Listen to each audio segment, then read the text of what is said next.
Assalamualaikum warahmatullahi wabarakatuh.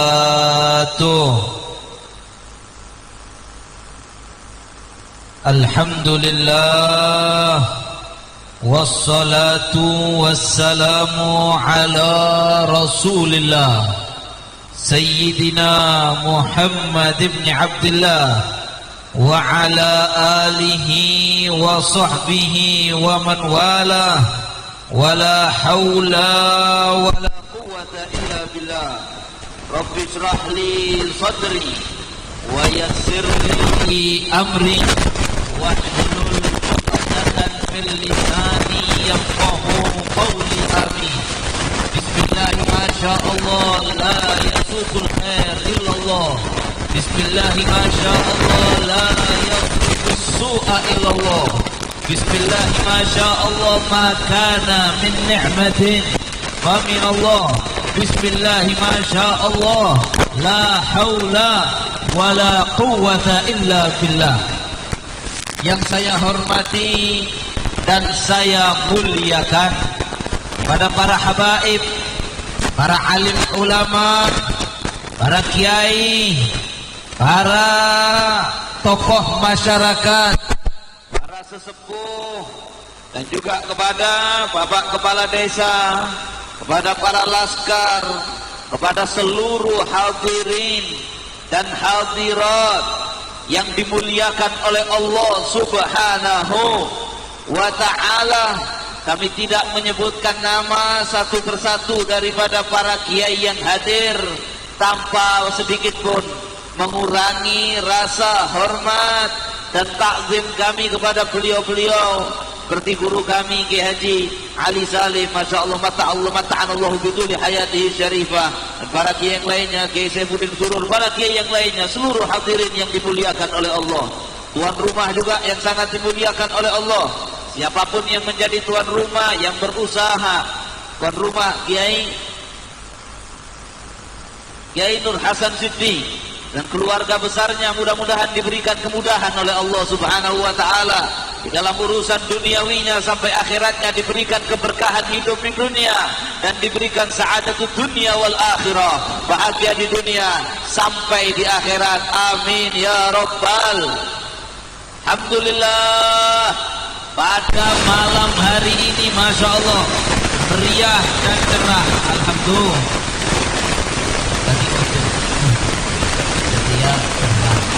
Alhamdulillah, masyarakat semangat, yang semangat, masya Allah, peringatan Isra wal karena kita cinta kepada Nabi Muhammad. Cinta tak cinta? Karena kita cinta kepada Nabi Muhammad, maka kita ikut berbahagia ketika Nabi Muhammad berbahagia. Malam Isra wal Mi'raj adalah satu malam yang paling membahagiakan bagi Nabi kita Muhammad sallallahu alaihi wa alihi wa sahbihi wasallam, yang mana Allah Subhanahu wa ta'ala memberikan kepada Nabi Muhammad satu nikmat, kenikmatan tertinggi yang ada, yang tidak pernah diberikan kepada satu makhluk selain Nabi Muhammad sallallahu alaihi wasallam, yaitu ru'yah, melihat Allah Subhanahu wa ta'ala, yang mana tidak ada la nabiyyun mursal wala malakun muqarrab, tidak ada nabi yang diutus oleh Allah, tidak ada malaikat siapapun yang diizinkan untuk melihat Allah, untuk bertemu secara langsung dengan zat Allah, kecuali Nabi Muhammad sallallahu alaihi wa alihi wa sahbihi wasallam.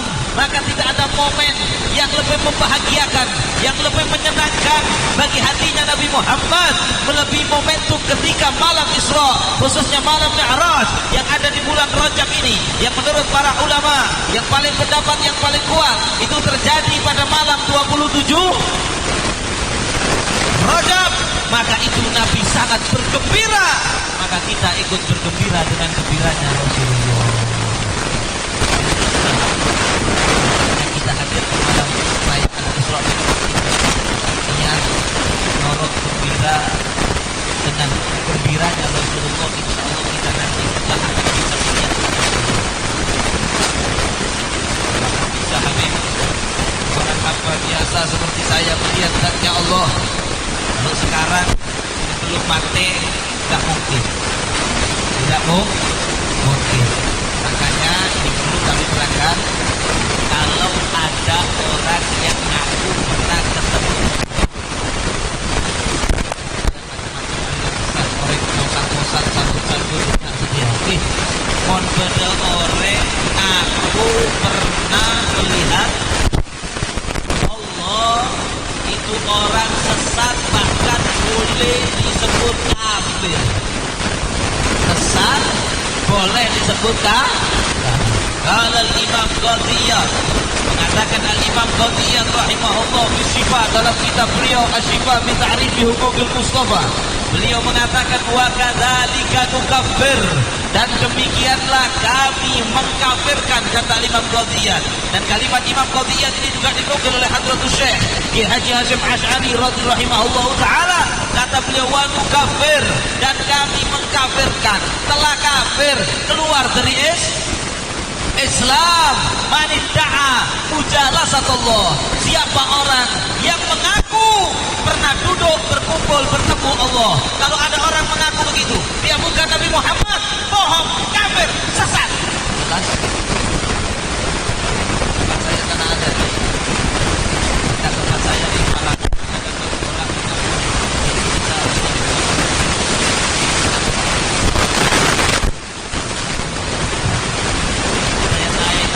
Satu, kedua, ketiga, sampai kami ke-10 ke Sidratul Muntaha. Tapi malam saya bertemu dengan Allah. Ini ada di kampung saya, mudah-mudahan di Pamekasan ini tidak ada di sini. Maka kalau ada orang punya pendapat seperti itu,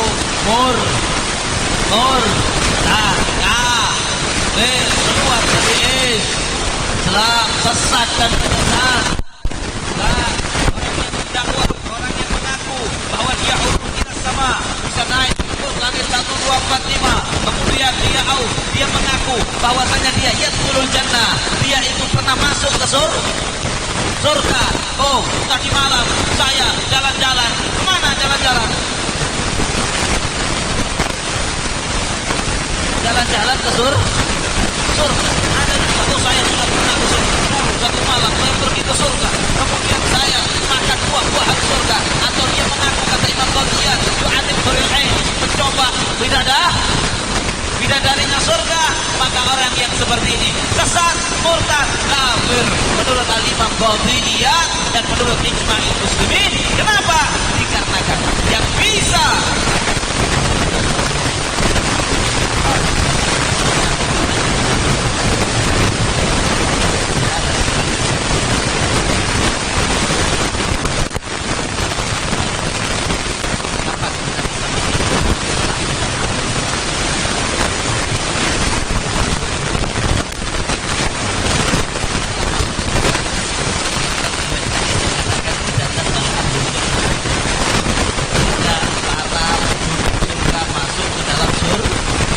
surga.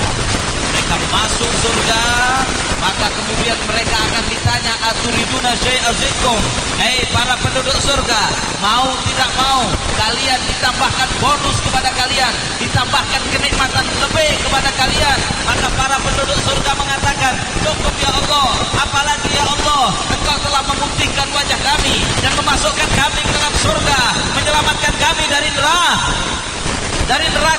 Maka ya Allah, cukup ya Allah. Maka kemudian ketika mereka mengatakan seperti itu, fakushifal hijab, dibukalah hijab sehingga fanadharu ila rabbihim, sehingga orang-orang yang ada di dalam surga tanpa dipikirkan, tanpa dihayalkan, saat itu mereka ketika hijab dibuka, mereka melihat kepada Tuhan mereka, melihat kepada zat Allah yang selama ini kita sembah, Allah yang selama ini mencipta, Allah yang selama ini kita berdoa kepada Allah Tuhan yang menciptakan kita. Saat itu nanti ada saatnya insya Allah kita melihat kepada Allah. Maka ketika orang-orang dalam surga melihat kepada zatnya Allah, maka Nabi mengatakan bahwa utu syai'an ahab ilaihim minan nadhari ila rabbihim, maka tidaklah mereka diberikan kenikmatan di surga dari kenikmatan bidadari, kenikmatan makanan surga, semua kenikmatan di surga itu ternyata tidak ada apa-apa kenikmatannya dibandingkan dengan nikmat melihat Allah. Nikmat melihat Allah adalah nikmat yang terbesar. Kemudian orang-orang yang melihat Allah ahsanul husna wa ziyadah. Bagi orang-orang yang beramal saleh, bagi orang-orang yang berbuat baik, yang menunaikan perintah-perintah Allah, menjauhi larangan-larangan Allah, akan mendapat husna. Apa itu husna? Ay al-jannah. Maka mereka akan mendapatkan surga wa ziyadah. Dan bukan hanya mendapatkan surga, mendapatkan bonus. Apa bonusnya? Bonusnya an-nadhar, adalah melihat, adalah ru'yatullah. Bonusnya adalah bisa melihat kepada Allah Subhanahu wa ta'ala. Dalam ayat yang lain Allah berfirman, wujuhun yauma idzin nadhirah ila rabbiha nadhirah. Allah berfirman nanti pada hari kiamat, nanti di surga ada orang-orang yang wajahnya bersinar, gembira, bahagia. Kenapa mereka bahagia? Karena mereka melihat Allah. Allahumma ja'alna minhum ya Rabb.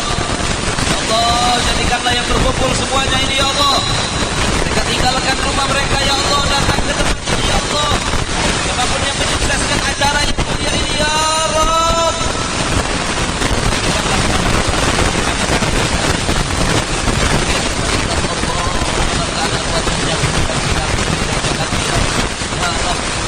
Pada malam hari ini seluruh hadirin merasa gembira, bahagia dengan gembiranya Rasulullah Sallallahu Alaihi Wasallam ketika malam Isra wal Mi'raj, ketika melihat Allah. Amin ya Rabbal Alamin.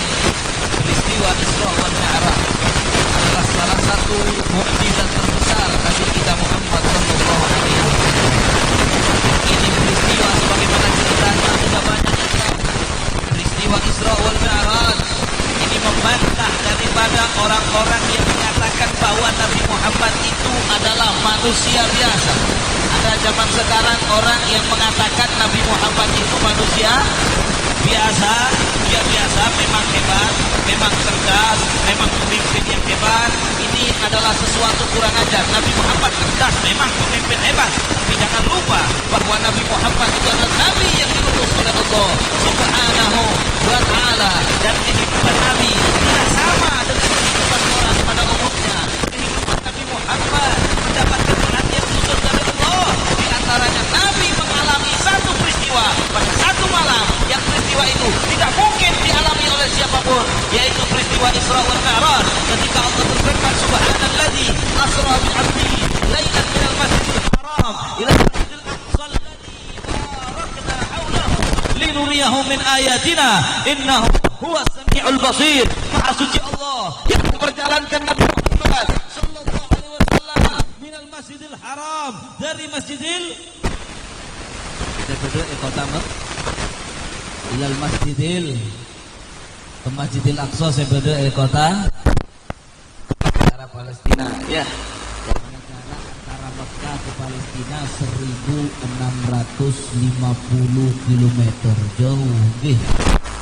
Dari Pemekasan ke Jakarta tane kurang diperjalankan Rasulullah sallallahu alaihi wasallam Aqsa lailan, hanya dalam satu malam. Masuk akal tak masuk akal? Masuk tak masuk? Katanya Abu Jahal enggak masuk akal. Katanya Abu Jahal tidak masuk akal. Nah, ketika Nabi Sulaiman dari Isra Mi'raj, pulang dari Isra Mi'raj ubailal fajr, sedikit waktu sebelum waktu subuh, Rasulullah kemudian keluar setelah subuh. Nabi menyampaikan, subhanallah, kok subhanallah, Nabi Sulaiman Isra Mi'raj itu pertama ketemu Abu Jahal. Pertama ketemu langsung ketemu Abu Jahal. Kok subhanallah, Abu Jahal itu langsung tanya kepada Nabi dengan nada istihza. Apa istihza bahasa Maduranya? Congoco, dengan nada congoco. Yang tanya Abu Jahal, "Hei Muhammad, ada berita apa wahai Muhammad? Ada berita baru, ada gosip baru wahai Muhammad?" Dengan niat istihza. Maka Rasulullah mengatakan, "Oh iya, ada berita baru. Saya diperjalankan oleh Allah Subhanahu wa ta'ala." Abu Jahal tanya, "Kamu diperjalankan kemana wahai Muhammad?" "Usriya bi al-lailah ila Baitul Maqdis." "Ke Baitul Maqdis, ke Palestina tadi malam." "Iya setia, wal'an anta baina dhahranaina, sedangkan setia sekarang kamu sudah di sini di Mekah. Iya, kata Rasulullah sallallahu alaihi wasallam. Gembira Abu Jahal, Abu Jahal. Gembira. Kenapa gembira? Dia menganggap ini adalah celah untuk menjatuhkan Rasulullah. Maka Abu Jahal mengatakan, ya Muhammad, mau gak kalau seandainya saya undang orang di Mekah ini semua, saya kumpulkan. Abu Jahal jadi panitia pengajian satu kali di seumur hidup. Jadi Abu Jahal yang mengumpulkan masyarakat. Wahai Muhammad, mau tidak saya kumpulkan ini orang Mekah. Setelah saya kumpulkan, nanti kamu bicara kepada mereka, kalau tadi malam kamu berangkat ke ke Masjidil Aqsa, ke Baitul Maqdis, sekarang kamu sudah ada di Mekah lagi, gak apa-apa ya. Rasulullah bilang silahkan. Akhirnya Abu Jahal keliling, monceng orang kafir. Ya ahla Mekah, hei orang-orang Mekah, Muhammad yukallimkum, Muhammad mau bicara kepada kalian. Heran orang-orang Mekah, mimpi apa Abu Jahal ini? Biasanya memusuhi Rasulullah, biasanya selalu berkata-kata kasar kepada Nabi Muhammad, menghalangi dakwahnya Nabi Muhammad. Kok malah panggil-panggil orang untuk mendengarkan dari bicaranya Rasulullah sallallahu alaihi wasallam. Niatnya jelek. Maka ketika dikumpulkan seluruh orang Mekah, Abu Jahal bertanya, Muhammad, silahkan sekarang kamu cerita. Tadi malam kamu sama Tuhan kamu diperjalankan kemana? Nabi mengatakan dengan tegas, saya diperjalankan tadi malam ke Masjidil Aqsa, Baitul Maqdis di Palestina. Langsung orang-orang Mekah ada yang pegang cetak, ada yang mengatakan, aduh hampir saya percaya kepada kamu wahai Muhammad, tapi ketika kamu sudah seperti ini udah nggak waras, mana mungkin. Tadi malam ke Masjidil Aqsa, sekarang ada di sini. Kata mereka, saya pernah ke Masjidil Aqsa. Rasulullah dalam riwayat sebelum Isra Mi'raj tidak pernah ke Palestina. Saya pernah ke Baitul Maqdis. Perjalanannya mangkat 1 bulan, Pleman setubuh. Mangkat sebulan, Pleman sebulan. Maka mana mungkin dalam 1 malam udah nggak waras ini Muhammad. Abu Jahal gembira, ini yang saya maksudkan. Maka waktu itu Sayyidina Abu Bakar As-Siddiq radhiyallahu taala anhu berteriak dari belakang, saya percaya ya Rasulullah, saya percaya. Maka orang-orang Mekah mengatakan, ya Abu Bakar, hai Abu Bakar, apakah kamu percaya kepada omongan yang tidak masuk akal ini? Sekarang ada di Mekah, tadi malam ada di Baitul Maqdis. Waktu itu belum ada pesawat, belum ada mobil. Waktu itu naik unta yang paling cepat, 1 bulan perjalanan. Sekarang ada di sini. Kata Sayyidina Abu Bakar As-Siddiq, demi Allah, seandainya Rasulullah mengatakan yang lebih jauh dari itu, saya percaya. Jangankan Nabi Muhammad tadi malam diperjalankan oleh Allah ke Baitul Maqdis, sedangkan saya percaya ada kabar yang turun dari langit pagi dan siang. Saya percaya.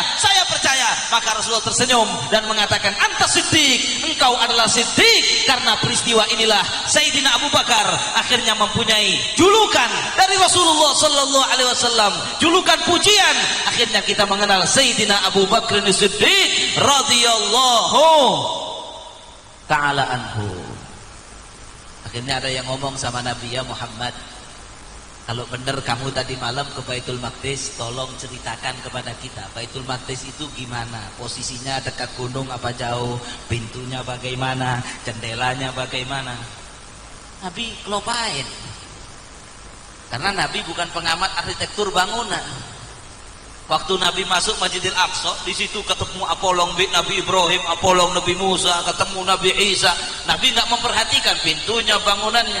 Maka waktu itu Malaikat Jibril turun menampakkan kepada Rasulullah gambarnya live streaming Masjidil Aqsa. Sehingga Rasulullah menjelaskan sambil menuding begini, oh pintunya begini, oh jendelanya begini, oh jalan dari sini ada begini. Wa yurwa diriwayatkan bahwa Sayyidina Abu Bakar As-Siddiq pernah ke Masjidil Aqsa. Maka ketika Nabi mensifati Masjidil Aqsa, Sayyidina Abu Bakar berdiri dari belakang berteriak, sodakta, innaka la Rasulullah. Betul, yang disifatkan betul. Saya semakin yakin bahwa panjenengan adalah Rasul utusan Allah Subhanahu wa ta'ala. Orang kafir Quraisy mengatakan, kalau sifat betul bisa jadi diceritain orang lain. Maka Rasulullah mengatakan, kalau kalian tidak percaya, Waktu saya perjalanan pulang dari Masjidil Aqsa ke sini, saya melihat rombongan dagang orang Quraisy yang pulang dari sana. Mereka akan sampai di sini hari Rabu, kata Nabi Shallallahu Alaihi Wasallam. Tanya pada mereka, saya melihat untanya satu hilang. Kemudian saya turun di unta yang hilang itu, saya ada air yang di situ, saya minum airnya. Karena dulu itu biasa orang Arab menaruh air di unta, itu siapapun boleh minum. Nabi sempat turun di situ dalam riwayatnya. Maka Abu Jahal mengatakan, oke, deal. Kalau hari Rabu tidak datang berarti kamu bohong, wahai Muhammad. Akhirnya singkat cerita, pada hari Rabu masyarakat Mekah menunggu sampai menjelang terbenamnya matahari, rombongan itu tidak datang. Abu Jahal sudah merasa gembira. Ternyata menjelang terbenamnya matahari, rombongan itu datang. Dan ketika ditanya, apakah kalian, unta kalian hilang satu di tengah jalan? Iya. Kalian kok tahu? Kemudian apakah ada airnya di situ? Kemudian airnya habis? Iya. Kami heran, siapa yang meminum? Kemudian kami dari waktu berjalan, kami seakan-akan mendengar suara salam, suaranya Muhammad sallallahu alaihi wa alihi wa sahbihi wasallam. Maka faramuhu bisihir. Abu Jahal mengatakan, oh berarti Muhammad ini pakai ilmu sihir. Tetap tidak beriman. La haula wala quwwata illa billah. Orang kalau sudah didasari benci di dalam hatinya, susah.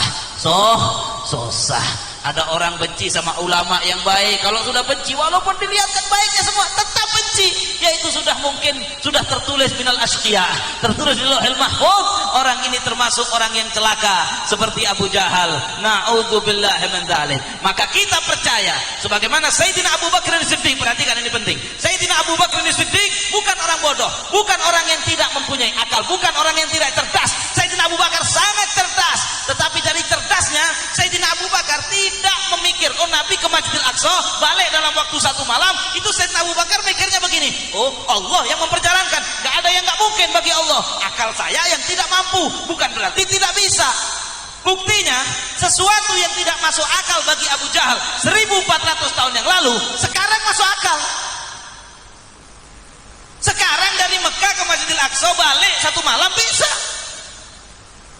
Sekarang ada kereta cepat dari Mekah ke airport 20 menit. Kemarin saya nyoba 20 menit dari Mekah sampai Bandara Jeddah. Dari Bandara Jeddah kalau naik private jet itu 1 jam sudah nyampe Masjidil Aqsa. Balik lagi belum subuh sudah sampai. Masuk akal bagi orang zaman sekarang. Orang dulu belum nyampe akalnya, paham? Akalnya belum nyampe. Jadi sudahlah, Sayyidina Abu Bakar, ayo kita mencontoh Sayyidina Abu Bakar. Sayyidina Abu Bakar itu mengatakan dalam mengimani Rasulullah, kata Sayyidina Abu Bakar, Allahumma rzuqni i'tiqadal juhal. Ya Allah, berikanlah saya dalam beriman, beriktikad, percaya dengan apa yang disampaikan Rasulullah, cara berpercayanya orang bodoh. Nabi bilang A, Nabi bilang B, Nabi bilang ke kanan, Nabi bilang ke kiri, percaya. Buang logika, jangan menyembah logika. Banyak orang sekarang yang menjadi sesat, posang gara-gara terlalu menuhankan logika. Ada orang yang tidak mau wudhu, saya pernah ketemu juga ya. Tanya, kenapa tidak mau wudhu? Tidak masuk akal Habib. Lawung, mohon maaf, yang ketut di mana, yang dibasuh di mana? Menurut saya tidak masuk akal. Akhirnya nggak mau wudhu. Akhirnya gara-gara tidak wudhu, na'udzubillahi min dzalik, sholatnya nggak sah, abajeng tak sah, neraka sudah, na'udzubillahi min dzalik. Padahal kalau diteliti ternyata wudhu itu luar biasa membersihkan bakteri, macam-macam sudah luar biasa. Gak bisa dikatakan, kalau saya mau cerita ini panjang. Intinya jangan terlalu menuhankan logika. Allah berfirman, wa ma utitum minal ilmi illa qalila.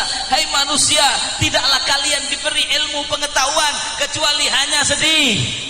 Tidaklah kalian diberi ilmu pengetahuan kecuali hanya sedikit. Ada orang yang zaman sekarang protes kepada syariat-syariat aturannya Allah. Ada orang-orang yang protes, wah ini secara logika nggak masuk akal. Masa kalau anak laki-laki dapat warisan 2 kali lipat, kalau anak perempuan 1, adil itu. Apa itu? Lidzakari mithlu hadzal unthayain. Konsep apa itu? Itu udah usang, itu sudah tidak relevan diterapkan di zaman sekarang. Insyaallah orang Madura dijauhkan daripada pemikiran-pemikiran sesat seperti ini. Amin ya Rabbal. Ternyata ketika dikaji orangnya yang salah. Quran nggak mungkin salah. Seperti tadi Abu Jahal menganggap Nabi Muhammad pasti salah, nggak mungkin ke Masjidil Aqsa balik lagi, ternyata akalnya yang salah. Contoh masalah warisan tadi, ketika dipikir lagi ternyata Allah menjadikan orang laki-laki warisannya 2 kali lipat, karena seorang laki-laki itu di dalam hartanya ada hartanya istri. Betul Bapak-bapak? Ibu-ibu yang jawab. Ketika bapak-bapak punya uang di PC 1 juta, di dalam uangnya suami ada haknya istri, nafkah makan untuk istri, pakaian untuk istri. Tetapi di uangnya istri sopung haknya suami,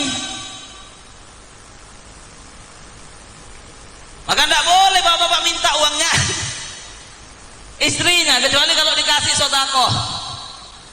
Karena di uangnya suami ada haknya istri, ada haknya anak, maka seorang lelaki warisannya 2 kali lipat. Adil tak adil?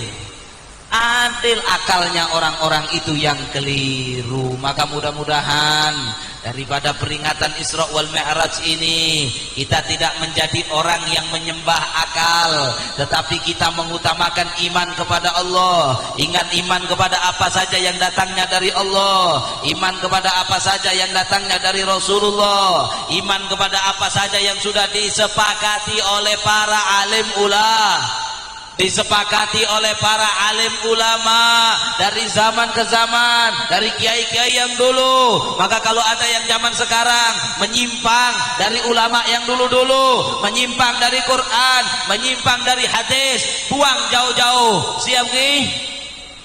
Macam-macam. Ada yang bilang Rasulullah manusia biasa, ada yang bilang Rasulullah sama Allah sederajat. Ini juga gila juga. Ada yang bilang orang kalau istrinya haid dikumpulin nggak apa-apa, tetap wajib sholat, ya, tetap wajib sholat. Ulama ijma dari dulu, 4 mazhab mengatakan orang yang haid itu tidak boleh sholat, bahkan haram melakukan sholat. Ada orang baru muncul, nggak tahu sanadnya dari mana, tiba-tiba menyelisih seluruh ulama Ahlussunnah wal Jamaah di seluruh dunia.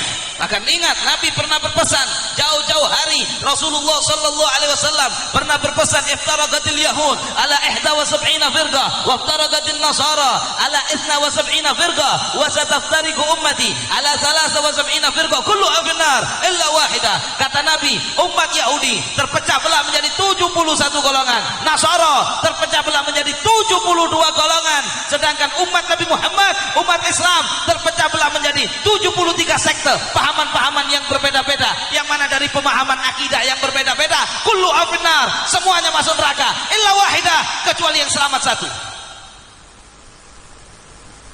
Siapa yang selamat? Nabi ditanya, siapa yang Rasulullah yang selamat? Kata Nabi, ma ana alaihi wa ashabi.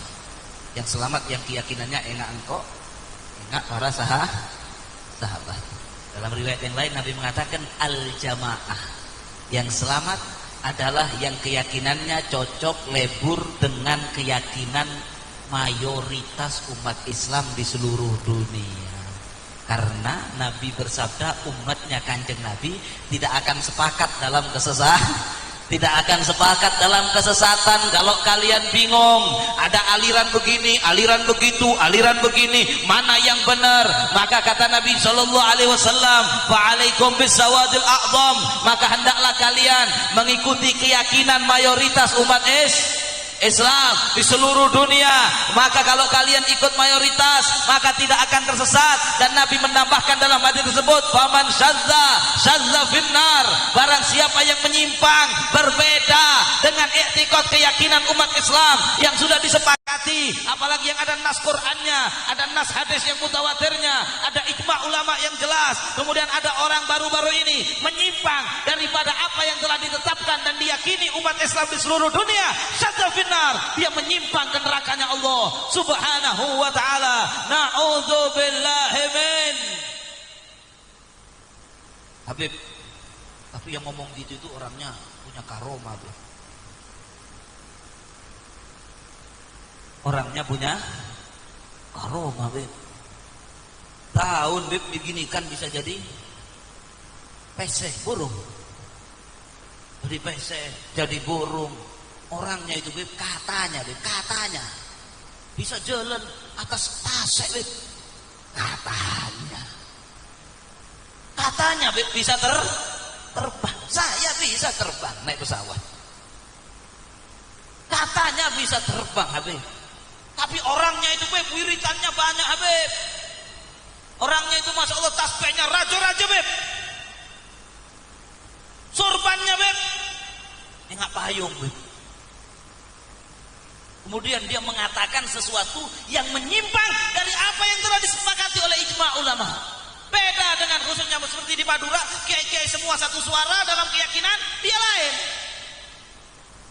Seperti tadi misalnya, semua dari dulu orang perempuan haid haram sholat, sudah nggak ada, tiba-tiba lain. Gimana ini? Bisa, seandainya bisa terbang, tetap jangan percaya. Seandainya bisa, tuh Habib itu kan karomah. Siapa yang bilang bisa terbang itu karomah? Bisa jadi istidraj. Dajjal itu sakti. Lampir di film terbang. Dajjal itu sakti. Perhatikan dalil Imam Abu Yazid Al-Bustami radhiyallahu taala anhu. Al-Imam Abu Yazid Al-Bustami mengatakan, kalau kamu idza ra'aitumur rajula, kalau kamu melihat seseorang itu u'tiya minal karomat, kalau kamu melihat ada orang itu kok seakan-akan dikasih keramat, sakti, hatta yartaki fil hawa, sampai bisa terbang. Sampai lihat ini ada orang terbang, malah taghtarru bihi, jangan kamu tertipu dan mengatakan, oh ini berarti wali nih, oh ini berarti semua omongannya betul. Jangan. Hatta sampai kamu lihat kaifa tajidunahu indal amri wan nahyi, sampai kamu lihat ini orang gimana di dalam melakukan perintah-perintah Allah, bagaimana abajangnya, bagaimana. Oh Habib, dia bisa terbang, tapi kalau sopu tak abajang. Maka sebagian mengatakan, oh abajang saya lain, saya bukan derajat syariat. Beda yang begini Madura. Coba banyak, mudah-mudahan Madura sopu. Derajat saya bukan derajat syariat lagi. Sholat yang begini pakai takbiratul ihram, ditutup dengan salam, itu bukan level saya. Saya ini sudah sambung sama Allah.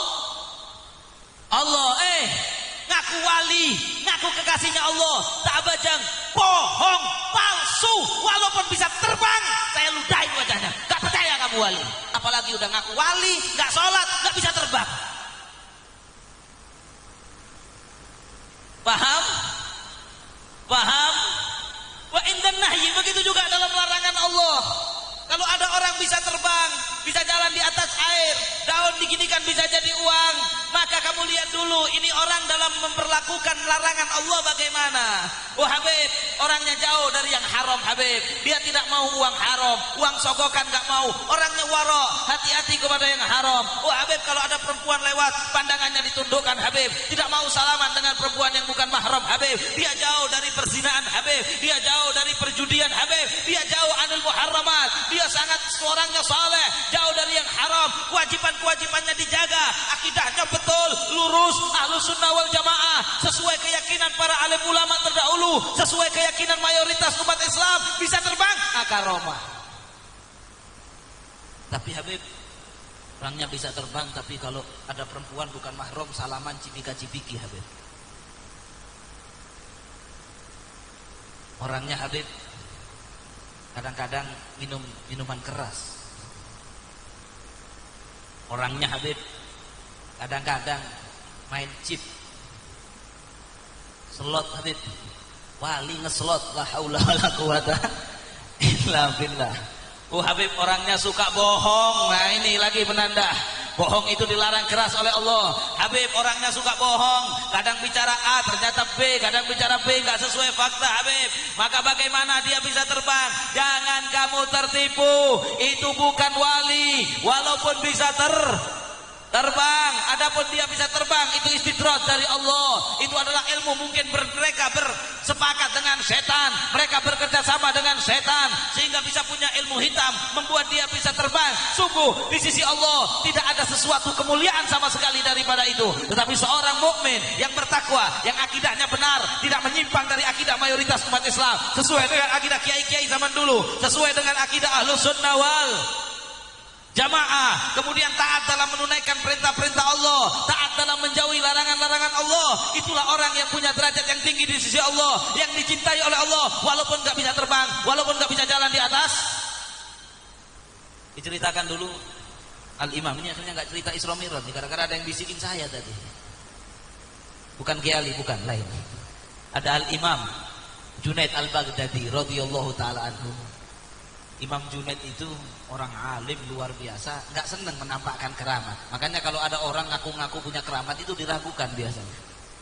Imam Junaid Al-Baghdadi ngajar, jarang pernah cerita keramat, jarang menunjukkan karamah. Suatu saat datang orang non-muslim dari negara lain yang nggak punya rambut itu, datang ke Irak, tiba-tiba membuat atraksi terbang di pasar. Banyak. Maka waktu itu masyarakat di pasar bingung, wah tuh ini kok bisa terbang, jangan-jangan agamanya dia yang benar, lebih hebat dia daripada agama kita. Akhirnya ada yang lari ke rumahnya Imam Junaid. Wahai imam, wahai imam, masalah besar imam, di pasar ada masalah besar, ada begini-begini. Imam Junaid datang ke pasar, dilihat itu orang terbang. Imam Junaid ambil sandalnya, dilempar. Subhanallah, sandal beliau dipukul satu-satu kepalanya itu. Jatuh semuanya. Setelah jatuh, Imam Junaid ambil sandalnya. Ini diceritakan di kitab-kitab salah. Imam Junaid ambil sandalnya lagi, sambil Imam Junaid mengatakan, sudah, jangan bingung sama yang gini-gini. Taati perintah Allah, jauhi larangan Allah.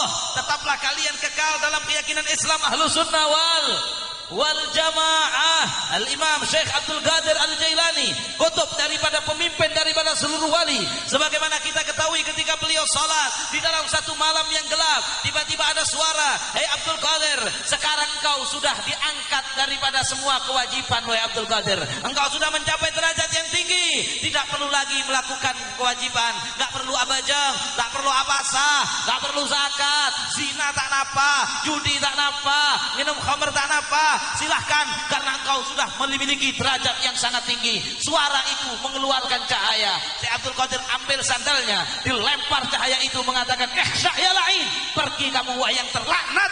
Syekh Abdul Qadir tahu, ini orang alim. Pergi kamu orang yang yang terlaknat. Setan tidak mungkin orang menyuruh saya meninggalkan yang wajib, melakukan yang haram, kecuali Syekh.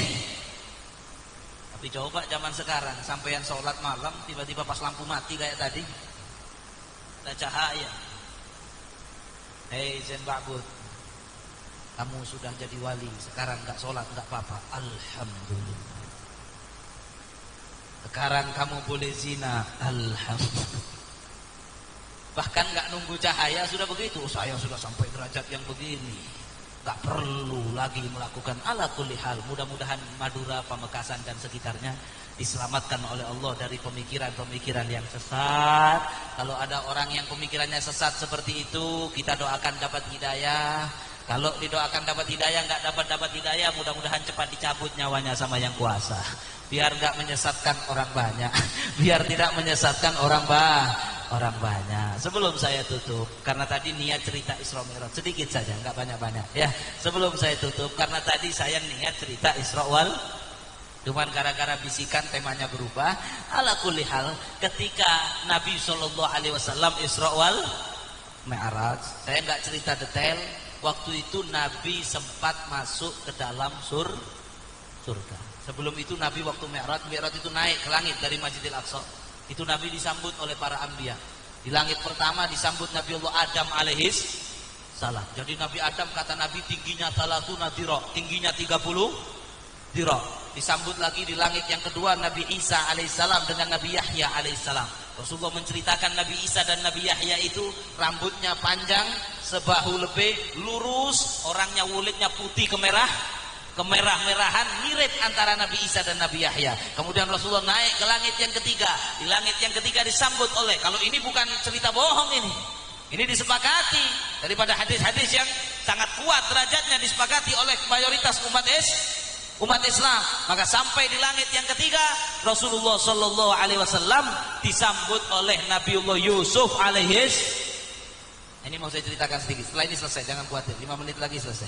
Ya. Apa tadi? Disambut Nabi Yusuf alaihis. Ketika Nabi Yusuf alaihissalam, Nabi melihat Nabi Yusuf itu gantengnya luar biasa. Nabi mengatakan Nabi Yusuf diberi ketampanan seakan-akan separuh kegantengannya orang satu dunia dikasihkan Nabi Yusuf. Dalam riwayat yang lain Allah menciptakan kegantengan itu 100%, yang 50 dikasih Rasulullah, 25% dikasih Nabi Yusuf, yang 25% dikasihkan orang laki-laki dari Nabi mulai zaman Nabi Adam sampai setia. Jadi kalau sampai merasa ganteng cuma dapat 0,000,000% Singkat cerita, Nabi naik langit yang keempat, disambut Nabi Idris. Naik langit yang kelima, disambut Nabi Allah Harun. Rasulullah menceritakan Nabi Allah Harun jenggotnya panjang, separuh warna putih, separuh warna hitam. Disambut Nabi Allah keenam, disambut langit keenam, disambut Nabi Musa. Langit yang ketujuh, disambut Nabi Ibrahim. Di situ Nabi Ibrahim berpesan kepada Rasulullah. Sebenarnya panjang ceritanya. Nabi Ibrahim berpesan kepada Rasulullah, ya Rasulullah, perintahkanlah umatmu untuk menanam tanaman-tanaman surga. Apa tanaman surga?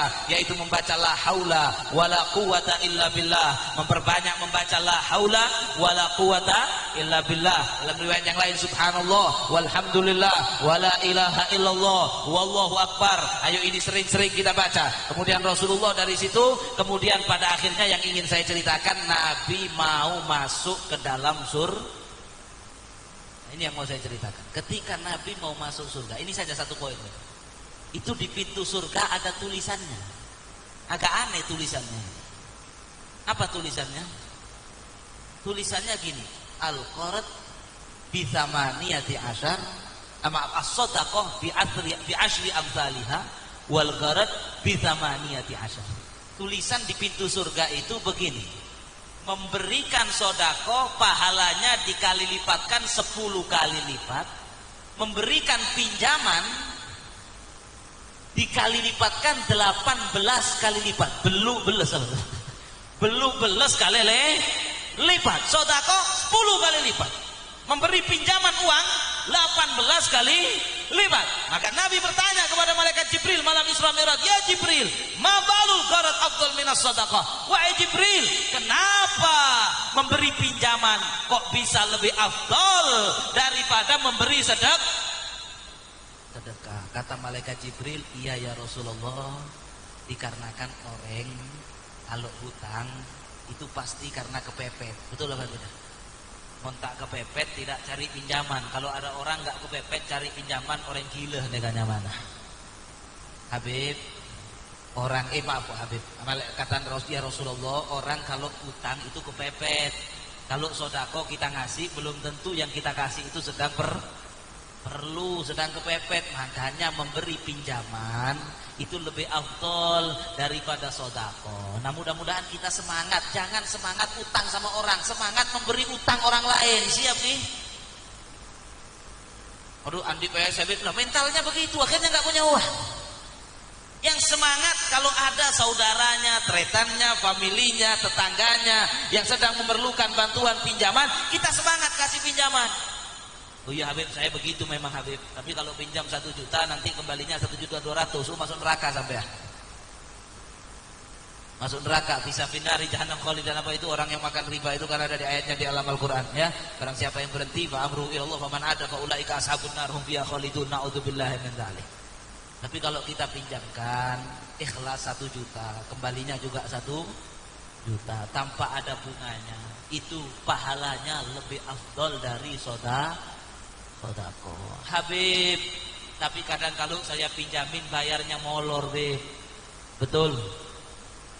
Janjinya Senin, ternyata sudah 3 kali Senin masih belum bayar. Oh, semakin alhamdulillah kalau begitu.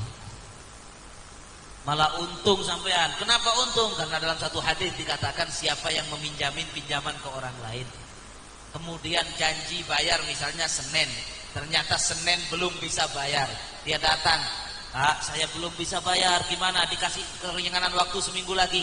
Oke, Senin depan ya. Maka waktu yang berjalan seminggu berikutnya, itu setiap harinya yang memberi pinjaman diberi pahala sodako sebesar nominal uang yang dihutangkan. Nyaman tak nyaman? Nyaman. Saya punya uang 1 juta. Dengarkan dulu. Nanti setelah bab utang ini sudah ditutup ceramahnya ini. Saya punya uang 1 juta. Saya pinjamkan ke Kiai Ali. Gak mungkin Kiai Ali pinjam saya, yang mungkin pinjam sama Kiai Ali. Masya Allah, Kiai Ali, Kiai soleh, dijamin rezekinya sama Allah. Misalnya dibalik, saya pinjam ke Kiai Ali 1 juta. Saya janji Kiai Ali 1 minggu lagi saya bayar. Ternyata seminggu saya datang, Kiai masih kita udah ada pesen kok Kiai. Gimana Kiai? Seminggu lagi. Kiai Ali bilang, oke Habib, gak apa-apa, minggu depan, Senin depan. Maka waktu berjalan setiap hari Kiai Ali dapat pahala sodako 1 juta, sodako 1 juta, walaupun beliau gak sodako. Kalau telat seminggu seperti sodako 7 juta, telat 2 minggu seperti sodako 14 juta. Kalau 3 minggu datang, ya sudah Beb, saya ikhlaskan Beb, sudah gak bayar-bayar sampai itu Beb. Sudah Beb, saya ikhlaskan Habib. Maka dalam satu riwayat Kiai Ali ini akan diampunkan semua dosa-dosanya oleh Allah dan dimasukkan surga. Ada satu cerita ini diceritakan hadis. Ini masih yang utangi, belum nanti yang utang gak bayar itu siksanya luar biasa, jangan main-main. Dalam satu hadis dikatakan dulu ada satu orang agak nakal, orangnya ini nakal, agak suka maksiat. Tapi dia itu kaya, suka minjamin uang orang. Kalau dia minjamin uang orang lain, itu dia bilang kalau mau nagih sama pegawainya, dia bilang tagih ya, kalau sekiranya bayar terima, kalau sekiranya nggak bisa bayar ampunkan utangnya. Bilang ya udah diikhlaskan. Mudah-mudahan gara-gara saya mengampuni hutangnya orang, dosa saya diampuni oleh Allah. Padahal dosanya banyak. Subhanallah, ketika mati, ini Rasulullah yang cerita ini. Ketika meninggal orang ini tadi, kata Allah, sebagaimana kamu saja bisa ngampuni hutangnya orang, saya lebih mampu ngampuni dosa kamu. Saya ampuni semuanya, saya masukkan surga. Nah tapi yang hutang, yang tahu diri, ini penting ini, karena nanti riba jadi nggak laku kalau ini dijalankan dengan baik. Riba itu laku karena 2 hal. Yang PC cerai, nggak mau ngasih pinjaman. Yang kaya cerai, yang miskin ketika hutang tidak tahu diri. Tidak tahu diri. Makanya dikatakan dalam satu hadis, barang siapa yang hutang dan dia ketika hutang dari awal niat tidak mau bayar, laki Allah Subhanahu wa taala sarikon, dia akan menghadap Allah dalam keadaan di kepalanya ada tulisannya maling. Jadi kalau misalnya saya pinjam ke Kiai Ali, Kiai pinjam 1 juta, dalam hati niat, wah ini Kiai Ali nggak mungkin nagih sama saya, sungkan karena saya Habib, ya sudahlah, nggak saya minta, nggak, nanti saya memang nggak mau bayar, niat nggak bayar, bangkit pada hari kiamat ada tulisannya maling. Wa qala Rasulullah, penutup qala Rasulullah sallallahu alaihi wasallam, sahibud dain maghlulun fi qabrih la yafuqu illa qada'u dainih. Kata Rasulullah, orang yang punya hutang, kalau hutangnya belum dibayar, orangnya mati, maka dia dibelenggu di dalam kuburnya. Tidak akan ada apapun yang bisa membuka belenggu itu. Mau didoakan kiai, didoakan habib, mau disolati wali, belenggunya dalam kubur tidak bisa lepas. Illa qada'u dainih, kecuali hutangnya diselesaikan, dibayar. Kalau nggak dibayar, terus terbelenggu dalam kubur, walaupun ditahlili sampai 400 kali. Hati, jangan main-main. Makanya kalau punya utang itu cepat bayar. Understand? Kalau punya hutang 1 juta, dapat uang 1 juta, jangan beli keperluan dulu, bayarkan hutang dulu. 4 hal yang jangan ditunda-tunda. Di antaranya membayar hutang. Tapi kadang-kadang penyakit manusia punya hutang sama orang nggak dibayar, jalan-jalan update status OTW ke sana, OTW ke sini, umroh, hutang nggak dibayar, berangkat umroh, update status foto di depan Ka'bah. Orang yang meminjamkan uang kurang ajar, hutang saya nggak dibayar, berangkat ini salah. Jangan seperti itu. Mudah-mudahan kita dijauhkan dari itu semuanya. Yang punya hutang, kepingin hutangnya lunas, banyak-banyak membaca ya farijal ham, ya kasifal gham, ya farijal ham, ya kasifal gham, ya farijal ham, ya kasifal gham. Kata Sayyidina Abu Bakar Siddiq, siapa yang hutangnya banyak membaca itu terus memperbanyak, walaupun hutangnya setinggi gunung tidak akan mati kecuali sebelum mati lunas semua hutangnya. Amin ya Rabbal alamin. Itu karena Nabi waktu Isra Mi'raj melihat di pintu surga ada tulisan menghutangi 18 kali lipat, sedekah 10 kali lipat. Kalau yang kaya tidak cerai memberi pinjaman, yang pinjam tahu diri cepat mengembalikan, insya Allah riba tidak laku. Amin ya Rabbal alamin. Sudah, ini yang bisa saya sampaikan. Ada kekurangan, ada kesalahan, saya mohon maaf yang sebesar-besarnya. Hadza wal 'afwu minkum. Wassalamualaikum warahmatullahi taala wabarakatuh.